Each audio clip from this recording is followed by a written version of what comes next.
AC लगवा दी, Mirinda मंगा दी fridge के। कूलर पंखा एसी लगवा दी, मिरिंडा मंगा दी फ्रीज के।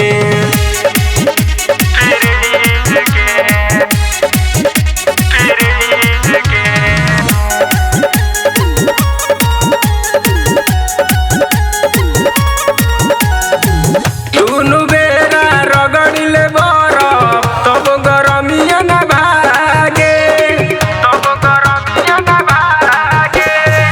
का जाने गरमी के सीजन में सखिया कौनी रोगवा लागे, कौनी रोगवा लागे। करी का उपाय बोला कहाँ जाई, भिजल बा चीज समीज के। कूलर पंखा एसी लगवा दी, मिरिंडा मंगा दी फ्रीज के।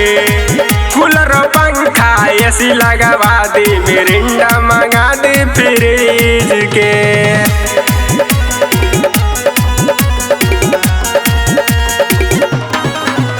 मिरिंडा मंगा दी फ्रीज के।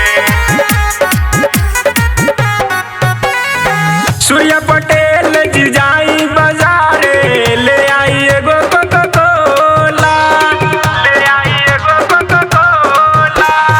प्यारे पप्पू कैसे बताई गरमी कितना होला, गरमी कितना होला। आखी कितना बेना सुख न मिलेला, भिजल बा चीज पसीज के।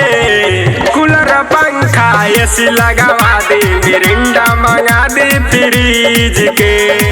कूलर पंखा एसी लगवा दी, मिरिंडा मंगा दी फ्रीज के।